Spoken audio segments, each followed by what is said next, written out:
I am excited to introduce the incredible group of educators that we have participating in today's discussion.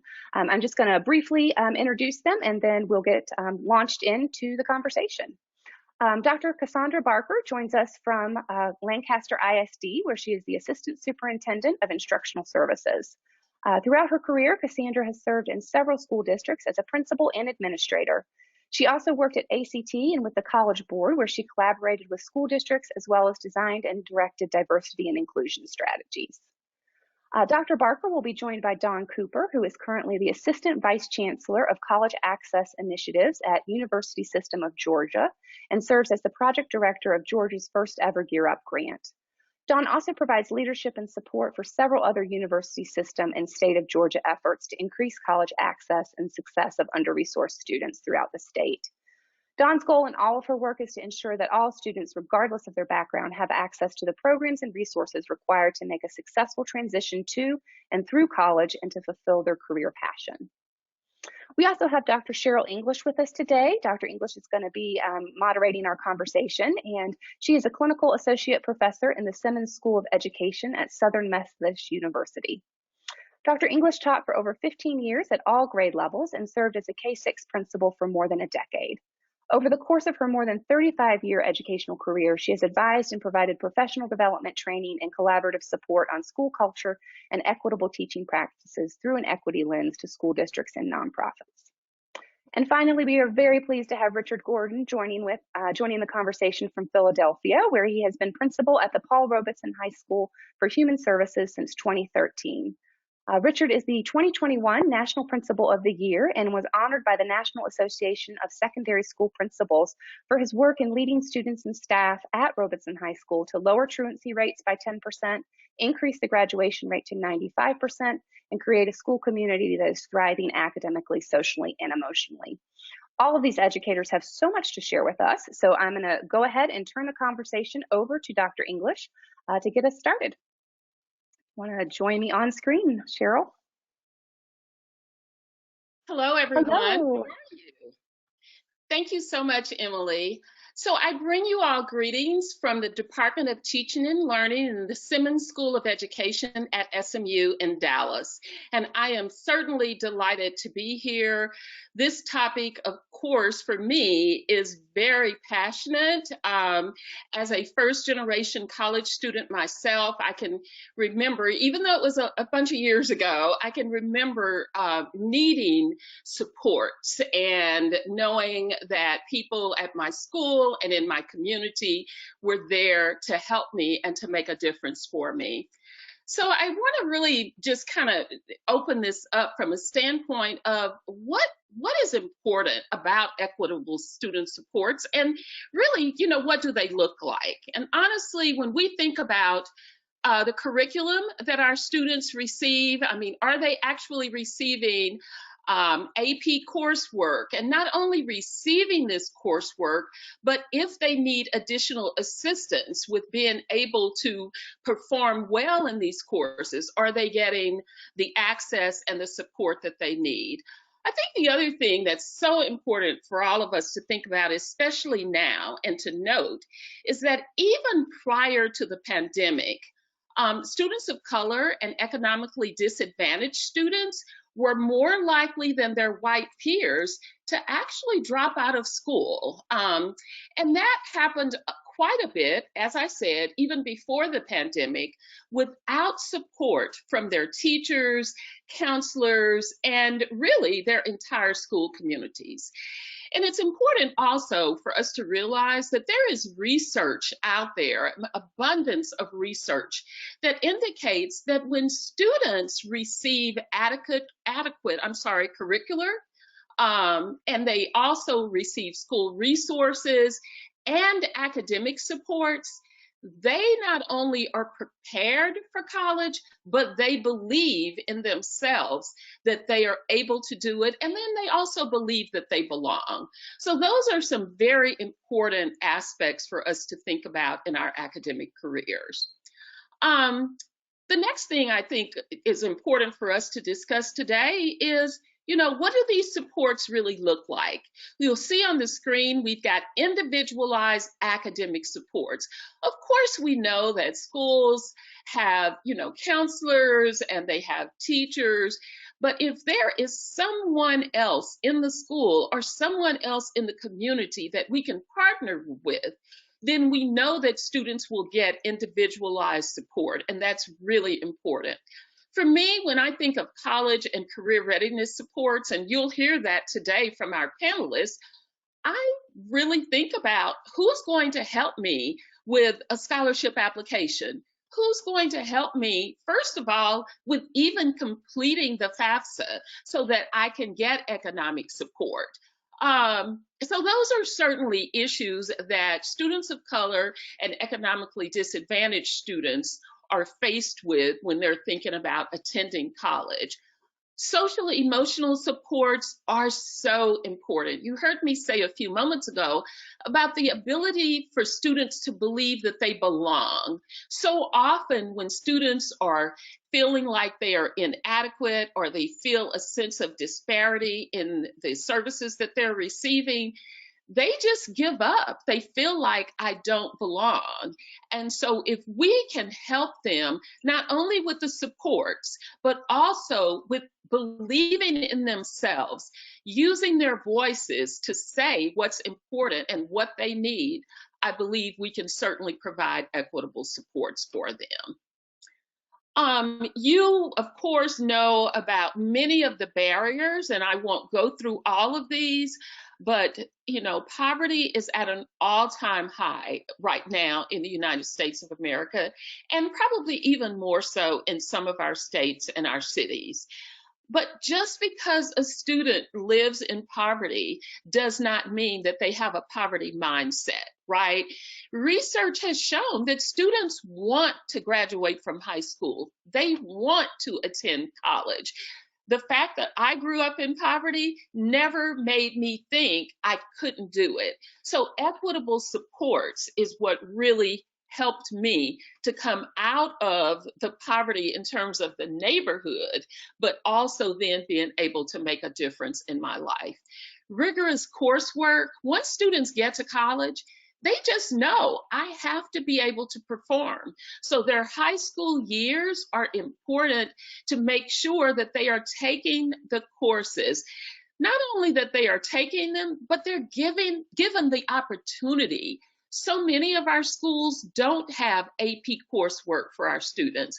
We need to be asking the questions, where are the AP courses for our students? And then finally, I think this whole idea of biased curriculum materials, let's look at the curriculum. I think oftentimes teachers teach what the district says that they have to teach, but many great teachers add in what is necessary to ensure that all students are receiving the curriculum that they need.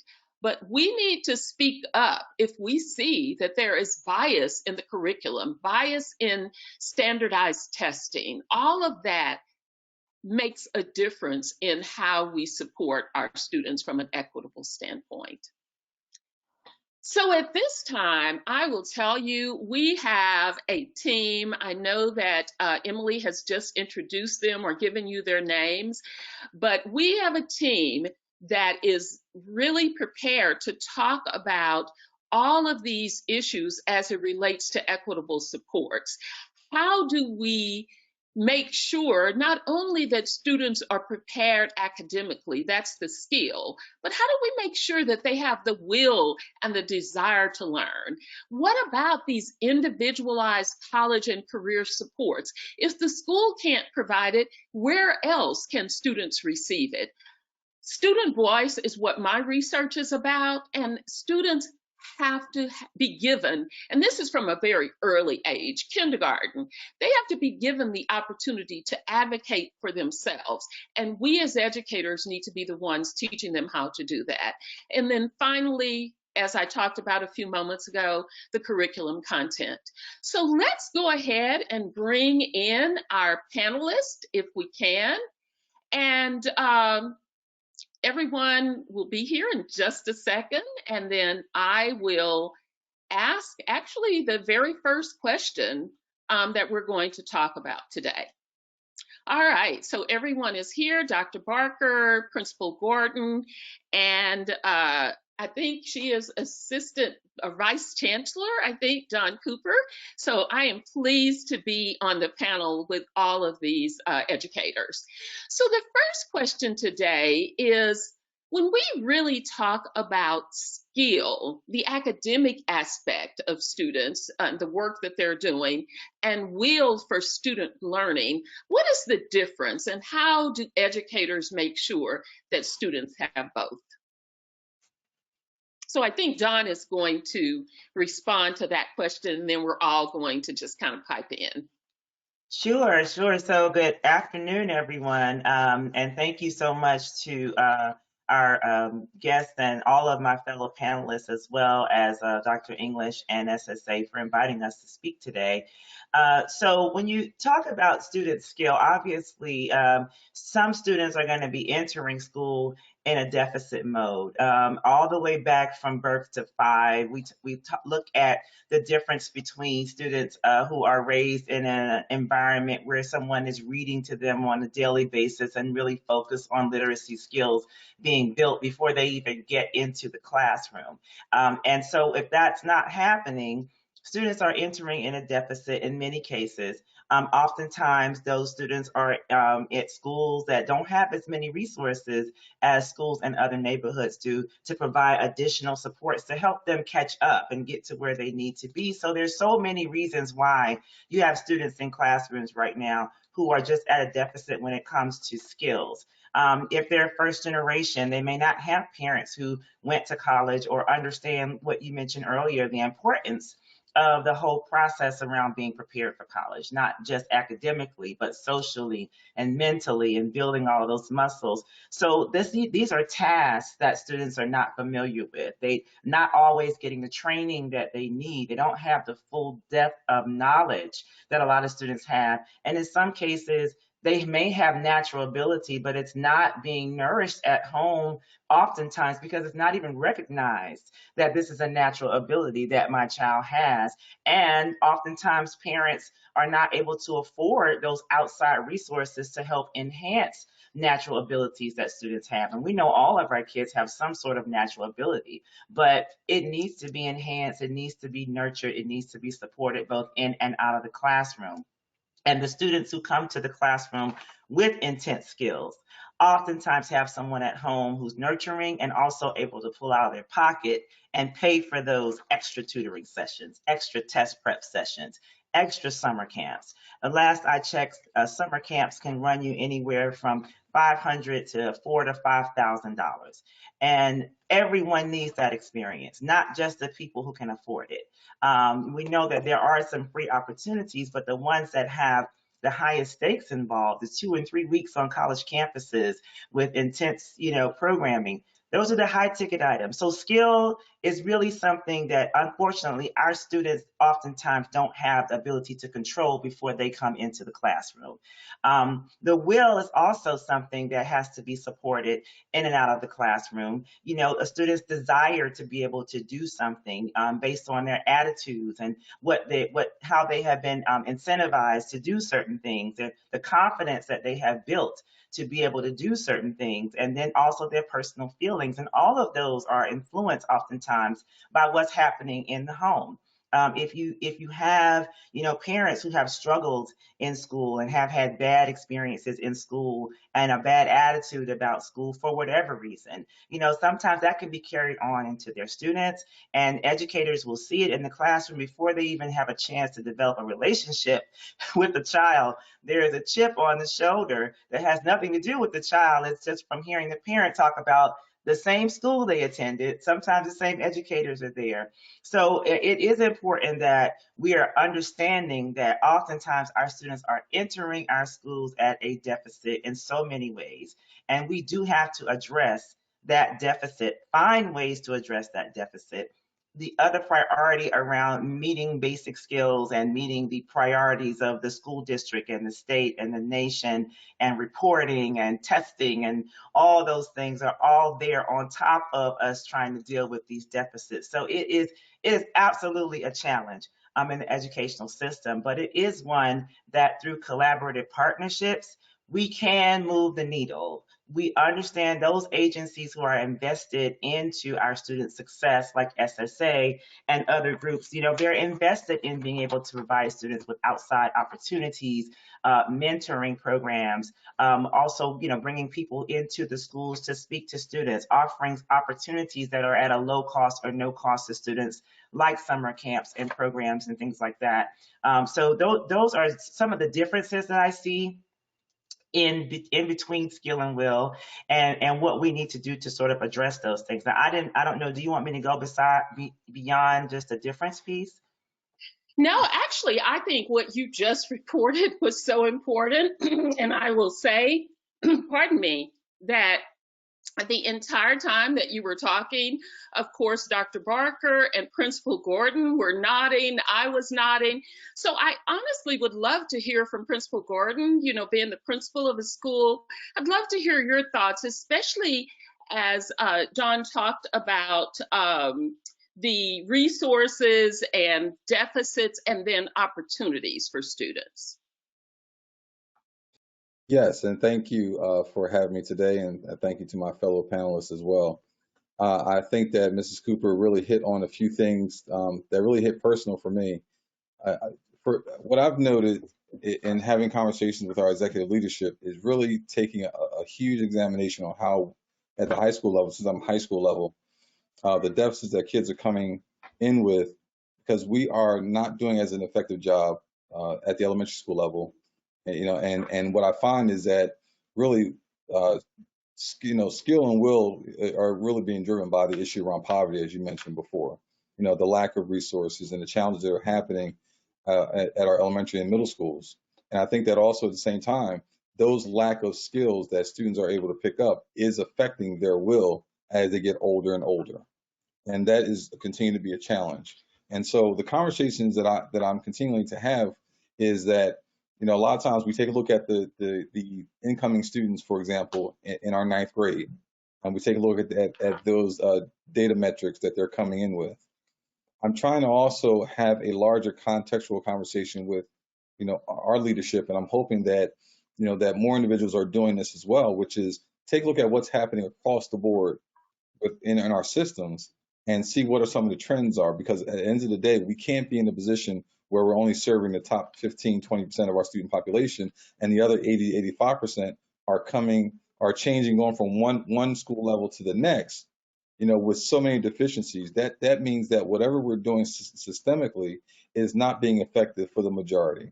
And we have to have those really large conversations and really start to recognize that the traditional approaches and practices that we've been engaged in, are really disservice to generation after generations, when this has been going on for at least the last 40 and 50 years. And again, I'm speaking in context of Philadelphia, but at the same time, I think that there's a larger conversation that poverty is impacting the ability for schools to be able to employ resources, particularly if they don't even have them.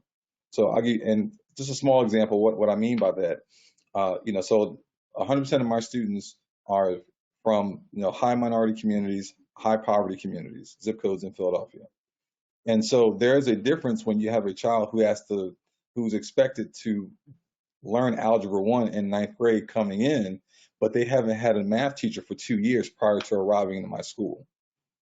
Now that's just a small example, but that's a resource that school is not able to get because for whatever reason, that school has not been equipped with providing the qualified person to teach them the basic math skills that they need, and they're coming already out with a deficit. And so next thing you know, what it means is that at Robeson High School, that means that 80 to 90% of my students are coming to me below basic in the lowest rung of assessment performances, and that's 80 to 90% of my students. Now take that context and spread that across the city, where if we only have the top 15 to 20% of our students who are performing, they're the ones getting to the magnet schools, and students are being denied based on the fact of what they didn't have, not because they didn't get a chance to to exercise their skill or their will. So we are absolutely crushing our student spirit and crushing their opportunities by not taking a look at the larger issue around poverty and how that's impacting the skill and the will of our students, and that we have to make sure that equity is happening across the board for all students, not just in Philadelphia, but across the state, across the country.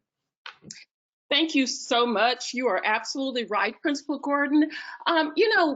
Assistant Superintendent, I'm wondering if you could just add a little bit. I know, we'll be talking about other questions as well, but, when Principal Gordon was talking about poverty and opportunities for students, could you just add a little bit in terms of your thoughts and what you're seeing?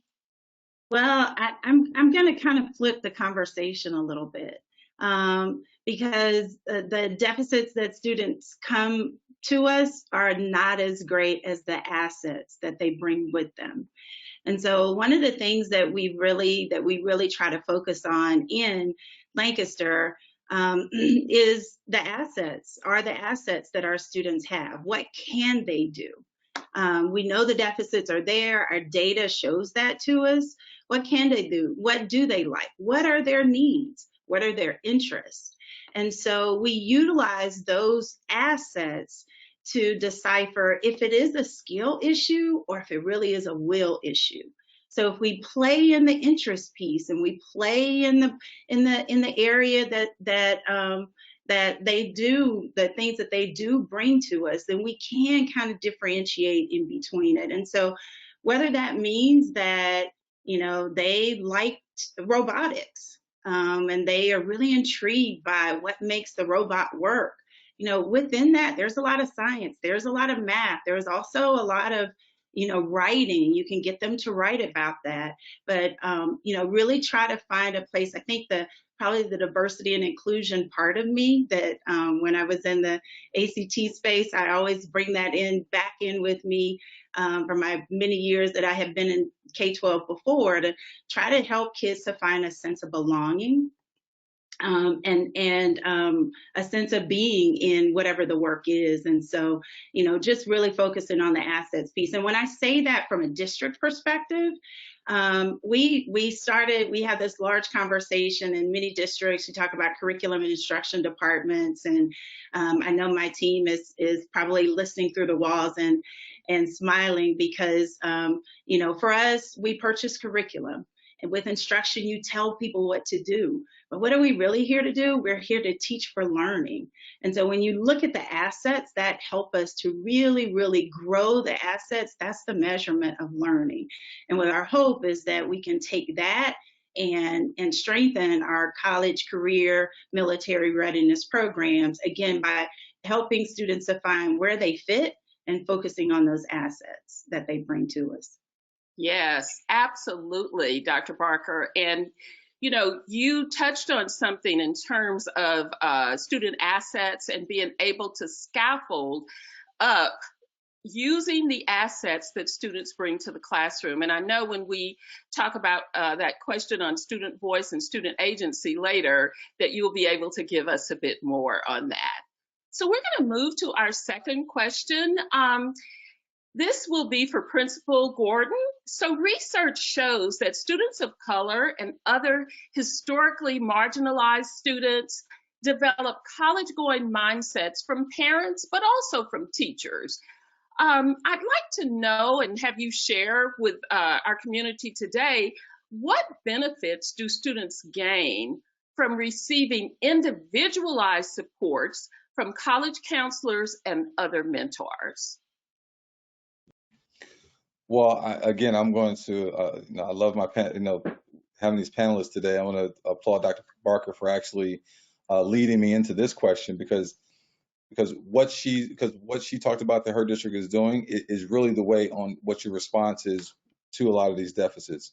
You do have to do your very best to try to individualize things for our students and motivate them and reach them where they are. And what we've been able to do is identify just for students across the board, for those who are interested in going to college, identify even if that's a goal, number one. And then number two, there might be some students who are interested in going directly into the workforce.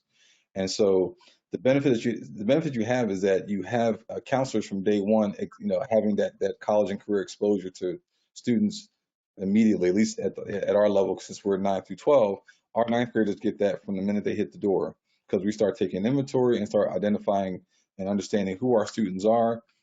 Despite their deficits, we have to take a look at what their strengths are and start leading them in those directions. And what we find is that, as long as we have the opportunity to be able to have teachers who are, passionate about instructing students, and we have an opportunity to be able to reach out to the community to bring in a lot of community resources to support those students' experiences in school, and not let the issue around poverty or the deficits really stop us from adding a breadth of experiences for our students. We find that's helpful to be able to individualize things and to be able to screen different pathways for different students. At our school, we have our motto is build your own brand. And we want to hear from each individual students to identify what they're interested in and be able to choose those pathways. And we're able to bring in outside resources. For example, we focus in on university partnerships and taking a look at, we're in a section of West Philadelphia called University City, because we're surrounded by 5 different universities. And so we utilize those assets in the community to be able to come in to be able to build programming around student interests, depending on whatever it is that the inventory that they provided us allows us to do a nice little matching process. It allows us to do, as Ms. Cooper said earlier, about developing mentoring programs, be able to bring in corporate sponsors as well, be able to have corporate sponsors coming in. Right now we're having an issue with our building, and so our school district is not really as much interested as we are in terms of the redirecting capital funds to support our concerns. So now we have a corporate sponsor that's willing to come in and take section by section and figuring out how to invest money, because those are the things that are going to actually motivate students to want to come to school every day, just as we did with previous monies that we've had. So again, we're just trying to be able to individualize things. Now we talk about the benefits of going to college, and what you have right now, again, students with those university partnerships having the experience of interacting with college students of diverse backgrounds from different universities, having experiences on university campuses on a routine, regular basis. Because what happens is that a lot of our city universities are right in the middle of a lot of neighborhoods, and students, most of their lives, might have walked past the university, but have never been invited on campus. Now imagine now that you're in a particular high school, and every day, every week, once a week, you have an opportunity to be on one of the campuses of one of the best schools in the country. And and you're saying to yourself, again, that's a motivation and reflection of where you are, where you're going, and where your potential, could possibly grow to be. So we just started having these conversations about how do we individualize things, how do we bring in university partnerships and community resources to support those individualized pathways students have selected, and give them a breadth of experiences despite their deficits, so that gives them the motivation to want to work hard and overcome those deficits that we are all on this panel concerned about. Absolutely. And not only are we all concerned about it, we know that we all have deficits, even to this day, right? But we recognize our strengths, and we use our strengths to help us overcome, in many cases, what our deficits are. So, Dr. Barker, I know you kind of started that conversation on the college and career readiness as well, but also Vice Chancellor Cooper, what do either of you, we have a couple of more minutes on this question, so could either of you pipe in a little bit about that? Yeah, I want to jump in because I just want to talk about a lesson that we learned during the pandemic shutdown. We call it a pandemic perk. So we're if you match our demographic percentages, one would be considered a high poverty district. We were not 1-to-1 prior to the pandemic. We did have enough for each classroom, but not for every student to take home with them. So a pandemic perk is that now all of our students have devices, and we're able to use that the technology personalize some of the things that Principal Gordon was talking about, to bring mentors to them. We're a suburban kind of rural district. That's what I say, moving here from Atlanta, right outside of Dallas. And a lot of people look over Lancaster, even though we're the first STEM district in the entire state of Texas. We have a STEM focus.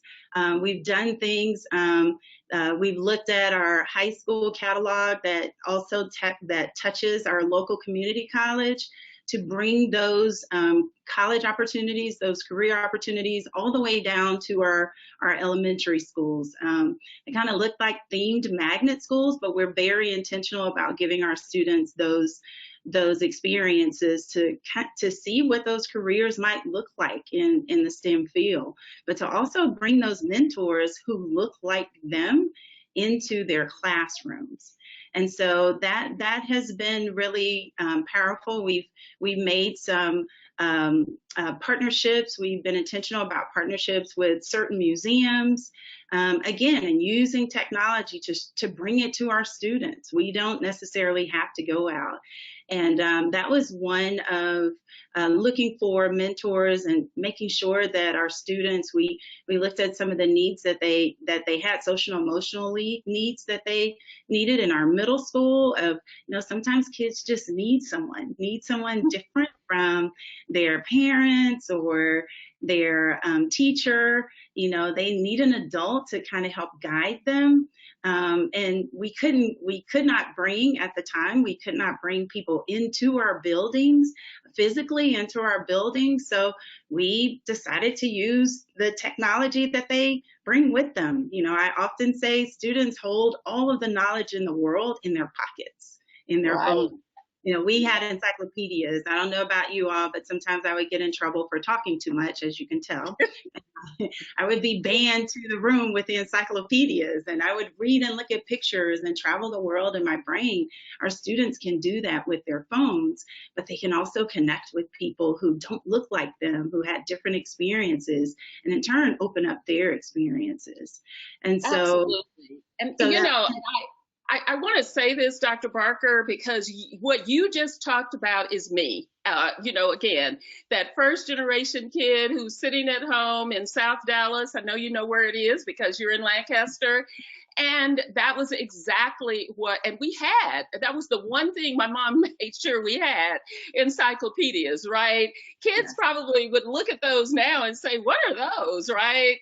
But I'd really like to hear from Vice Chancellor Cooper in terms of the things that both Dr. Barker and Principal Gordon were just discussing. There's something about this idea of mentoring as well that is so important. So could you just share a couple of minutes with us on that?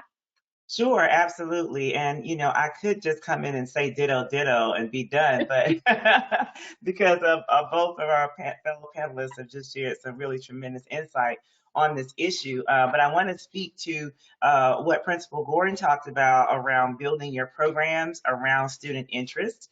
I think that if students see the school's commitment and the district's commitment to actually walking the walk and not just talking the talk. So we all have access to some type of data on the students, whether it is I believe there's some career inventory assessments that a lot of our schools have already given students at some point. We can do focus groups. We can do all sorts of things to just get some baseline data on what our students are interested in doing. And then in combination with that, look at those careers that we know are coming up now and will possibly be in the future that our students don't even know that they don't know about, right? And then look at those two groups and let's build a program around students' current interests and potential interests as well. And so when we talk about mentoring programs, I think SSA does an amazing job of matching those mentors with people who have same similar interests that students have. But we also have the capacity, social capacity in our own communities to be able to, again, bring those individuals into the schools. But it needs to be more than just a career day piece. it needs to be something that the students see that the school is committed to this type of exposure on a regular basis. What I've seen with the things that Europe tries to bring to the school, whether or not it's a virtual college visit to Dr. Barker's point, because you can't get every child in your school on a college campus every year. It's just very difficult from a capacity issue and funding oftentimes as well. But we do have the pandemic perk of understanding what can be done virtually. And so when our schools allow for a college to do a virtual college visit during the school day, right? You don't have the time that it takes to pull kids out of the school and bring them back. You just have, let's pull up the screen and let's talk to these students. And if you use the data that you have on the students about how many students may be interested in this particular career field, you can have some students at that institution talk to the kids about why I chose this major, what my career goals are. And oftentimes students find out as much about what they know they don't want to do as what they know they do want to do. But you have to be able to expose them to that. And so when we talk about making curriculum and school relevant, we have to pull ourselves away sometimes from what we want to say to students and what they actually want to hear, and helping them make that connection between why am I in school every day and how am I going to use this later, to somebody who can actually come in and talk to them about the fact that I did not like this class, like you probably don't either. But this part of this class I am actually using on a daily basis in this particular career field that I'm in. So being able to match students' interest with a real life person that's sharing a real life story about real life struggles, because we often try to shelter kids from the struggle, but we do have to tell them about these struggles, because it's less likely to smack them in the face and punch them in the stomach when they hit it if they at least have heard it before. Oftentimes they're not always going to listen, but when they have those experiences, if they can draw back to a time where someone actually told me about this, I may be a little bit more prepared for this struggle. I may have a reference point that somebody that I have seen, a real life person, actually got through this and was still able to meet those career goals. So having those real life individuals come into the school and take advantage of those business partnerships that both of you discussed is very important. But we do have to use the data that's available to us so that students can see that there is a commitment, and charting out some time in the school day to do it is very important. And I know that's not easy. I'm looking at Principal Gordon like, do you know what my schedule is like in my school right now? But you know what, Doctor, let me just say this, Assistant Vice Chancellor, you are absolutely right. And I say that all the time and I teach graduate students, right? I know that you have so many responsibilities in the classroom, right? But something that all of you just talked about is hearing the voices of the students. Let's not push a college major or a college career or a career on the students without hearing what they have to say, right? And this is a perfect segue to our third question, which really at this point is going to be for Dr. Barker. So the question is, what strategies can educators use to cultivate a learning environment where all students feel heard, valued, and respected? What a great question. It's a hard one. Of course, you would send it to me. Well, the foundational piece, or the standard piece that all educators have to pull from whenever they're in the classroom is the curriculum that's there for them to teach. And one of the I guess it's a formula. Well, it is a formula that we kind of look at in Lancaster. We try to make sure that kids have a champion in our teachers. And we build in, like, the first part of our STEM, access to STEM, or access to college and career readiness. First part is awareness, then exposure, then engagement, then exploration, all threaded through experiences. And we say that that equals access. And we thread experiences through it because once the student has an experience, it helps to build their voice. They don't know how to talk about it if they hadn't experienced it. And so I talked about the technology piece and focusing on their assets of what do they have. One thing that, I know that, and Principal Gordon will probably cringe when I say this, I did speak of all of our students carry a cell phone, and all of the knowledge of the world is in that. I challenge my team often. I'm like, how can we use that power for good instead of for evil? How can we show students to be able, they are connected to it the whole time, all day, all the time of the day in their life. So how can we take that and build on it as an asset? And so I don't have the answer for that, because the answer is different in each curriculum area, but that's a part of their voice that they're developing. And that's an asset that they bring and helping them to build student agency. But again, going back, the building awareness piece, we do that around pre-K 5.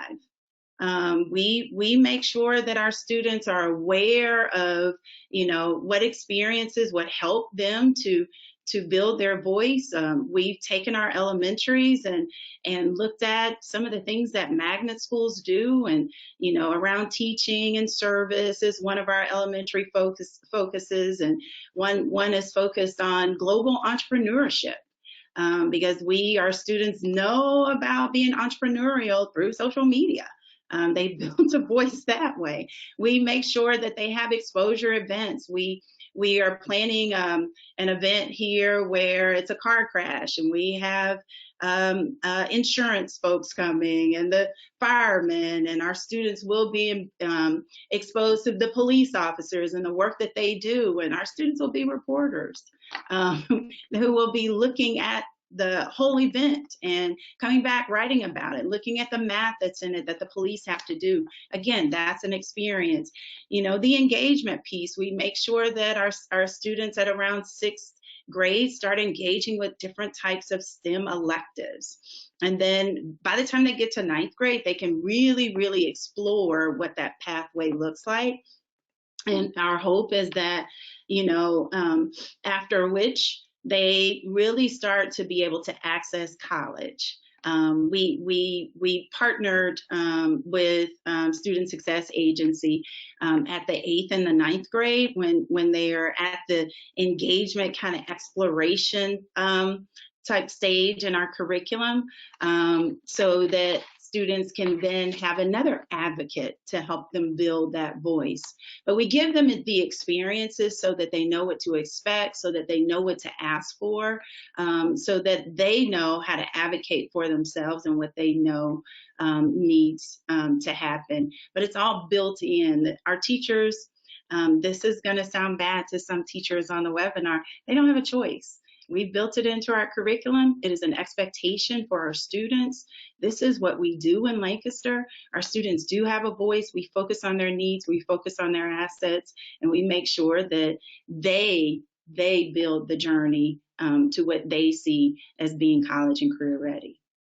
So I'll kick it over. Thank you so much, Dr. Barker. I mean, you gave all aspects, student engagement, student awareness, student voice. We only have a couple more minutes on this question, but you mentioned something about responsibility and lived experiences. And you said that if students don't have the experience, they don't really know what to look forward to. And I'm wondering if Principal Gordon or Assistant Vice Chancellor Cooper could just respond to that, just in a couple of minutes, either of you. Ladies first. Thank you.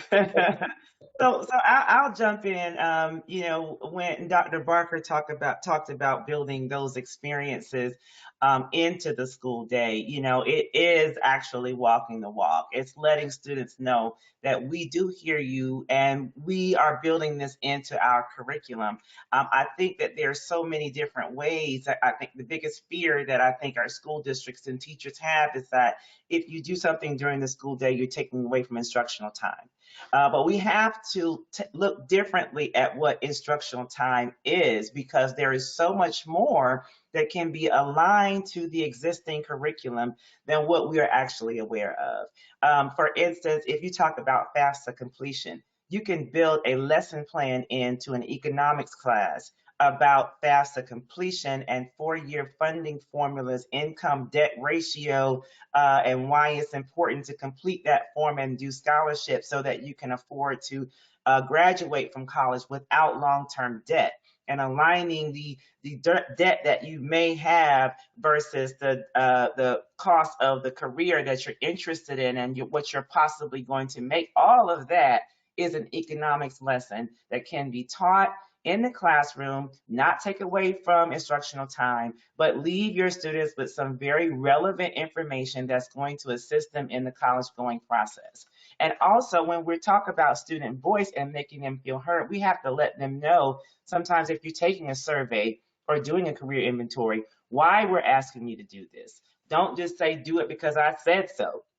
They have to understand the relevance. They're at a point now, our students are very confident. They feel like they have a voice. They see social media, everyone's sharing their voice, and they want to be heard. And we have to let them know that we hear you. We might not be able to do every single thing you want, but these are the things that you can tell us, and we can respond and build some of these experiences that you want to see and that are relevant to you in the classroom. But we have to let them know, I think, that we're doing that and show them that school in many ways can be the great equalizer if everybody is being exposed to the same types of things when they come to school, as opposed to us being dependent on what our parents can afford and have time to share with us and have the resources to share with us after school and on the weekends, because it's very different when they leave the school. You talk about the top 20% that the school has to focus on oftentimes, or is focusing on. And then you also have the lower 20% that the school is putting a lot of resources in. Well, we also have to understand that middle 60%, oftentimes we feel like they're going to be okay because they're not in the bottom 20, but you have so many students that are still struggling. And again, that great equalizer is I am sharing this information and resource with every student that is in a class. If there's a commitment for every math class to do a lesson on FAFSA completion, if there's a commitment for every at some point during the semester, if there's a commitment for every language arts class to talk about how to write a scholarship or a college application essay, and what those differences are between a regular essay and a competitive essay, and how you use what you're learning in a language arts class as well. And also just what those, if you're in a science class, what are those career fields that are going to use the information that you're learning in this science class in that career? And so again, that is letting students that know that we hear you, we want to make this relevant. And if you tell us that you're interested in something, then we're going to step up to the plate, give you the exposure, and then give you the support that you need to be successful. You know, I will say this. I believe that you all have just come up with the answer, many of the answers to keeping our students not only in school physically, but in school mentally as well, socially and emotionally. So we have 1 minute for each of you to say something in terms of today with equitable supports and what you would anticipate is important, not only for students, but across the communities where we live. So I'm going to begin with Dr. Barker with your minute. I'm going to go to Principal Gordon, and then I'm going to go to Assistant Vice Chancellor Cooper. 1 minute, everybody. Okay, I'll try to stay a minute. I told you I got in trouble for talking too much. But I did want to bring up the fact that we have to support our teachers in this work. I mean, they are on the front line and they are making it happen. And a lot of times we forget about teachers need resources as well, whether that's PD or coaching. I mean, the classroom is totally different than 2 years ago. Being in the classroom is totally different. And so in this work around making sure that we support our students around college and career readiness, we need to make sure that we strengthen our teachers, whether it's through professional learning or coaching, to make sure that because they are on the front lines every day. They touch our students in every way in the classroom with the curriculum. And as Ms. Cooper talked about, about, the economics lesson, that, a teacher has to dream through that to make that come alive for our students. And so, but I know that Principal Gordon will say that he would have to be the person to really support the teacher to put that together. And so I just wanted to throw that in. Let's be sure to please support our teachers and making sure that they are strengthened as learners and that we coach them through to make sure that our students have what they need. Is that a minute? That is, absolutely. Thank you so much. Okay, Principal Gordon. I totally agree. Definitely support our teachers with the resources. Make sure that our just our overall instructional practices really shows the commitment that we have to our students and who they individually are and who they individually are trying to be.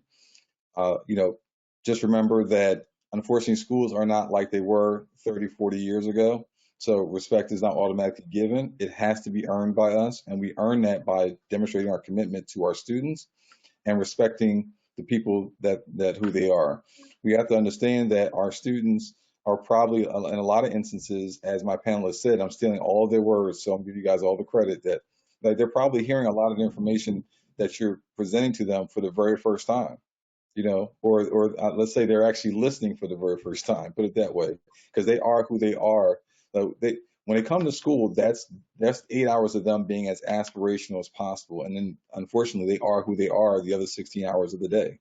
And there's always a reset. So we have to make sure that we're continually respecting who they are becoming. We have to make sure that we are identifying them with their student voices, also identifying who our underrepresented populations are. In my capacity, that is a lot of times is dealing with poverty and high minority communities. But in other communities, it could be a number of other underrepresented demographics that need to be addressed and heard, and those voices are given. I know for myself, I have an open door policy. I know that, I keep a bunch of, because poverty is an issue and hunger is an issue, I keep a number of snacks in my, in the office to just, and the kids are like, we can have this. We can just take it. So yeah, and we just give them out, along with bottles of water. So just those small things that encourages kids to want to come and talk to adults and let us know and hear their voice. And lastly, just making sure that every adult in the building has a willingness to hear from students. Sometimes there are some things happen in the classroom. I'm always in the practice of teaching our students to be able to say and go up to an adult and be able to say, "Hi, Dr. English, can I speak with you, please?" I didn't like the way that things went in the classroom, and I was hoping we could sit down and have a conversation. As the adult, I want you to be, confident enough to be able to receive that conversation from that student and show that commitment that we're going to have, that what they think and what they feel is something significant and important that we have to make sure that we're always paying attention to. And that's how you can cultivate student voice in your buildings. Awesome.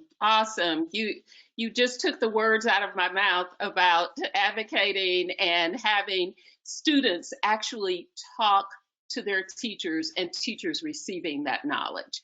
Okay, Vice Chancellor Cooper, your 1 minute starts now. All right, I'm going to try my best, but I am definitely going to echo Dr. Barker's comment that's been consistent through here that, oftentimes those students who have on their report card that they talk too much are now getting paid to talk for a living and are inspired and passionate about it. And so I think that leads back to something else she said earlier about really nurturing those students' assets.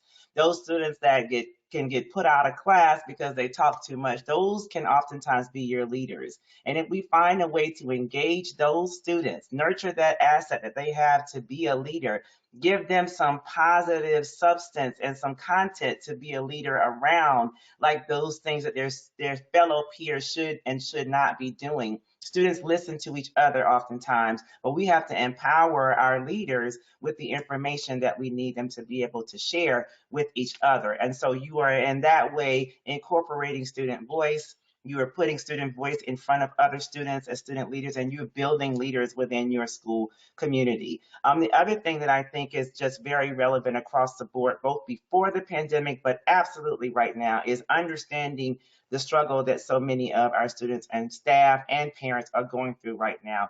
Mental illness and mental health is at an all-time high right now. And if we don't address it in some form or fashion, it will address us in the ways in which our staff can't show up the way that they used to because they're just not mentally equipped to. The students can't show up the way that they used to because they're not mentally equipped to.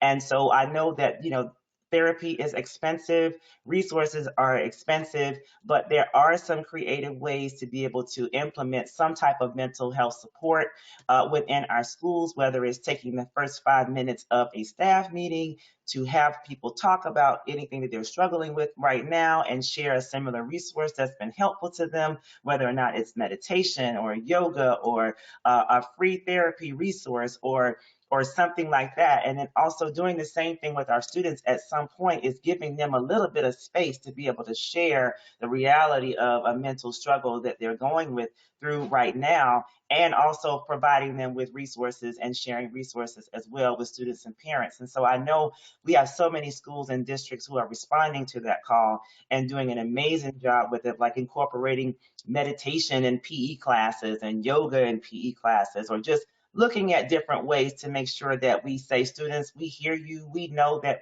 you're struggling. This is what we're doing to try to support you through this. It's okay for you to not be okay, and we're going to help you. And we're not just going to stop with dealing with the mental issue. We have to move beyond that, but let's first understand that we know you're struggling. We're not ignoring it. And this is the way that we can help you find some resources to get through it. So I think making sure overall that everyone knows that their voice is being heard, and being able to nurture whatever assets that they have, and they see that we're doing it is a very important part of how we continue to work through this. Absolutely. Wow.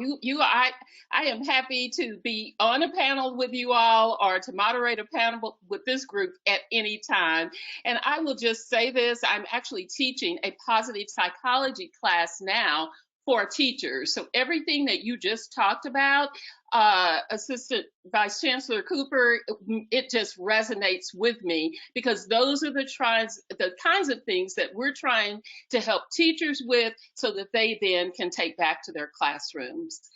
Before I send this back to Emily, I just want to echo a couple of quick things. I want you all to listen to these words: resources, opportunities, advocate, nurturing assets, nurturing strengths, hearing from students, building your own brand, community assets, mentors, student voice, lived experiences, responsibility. We hear you. We value you. Strengthen teachers.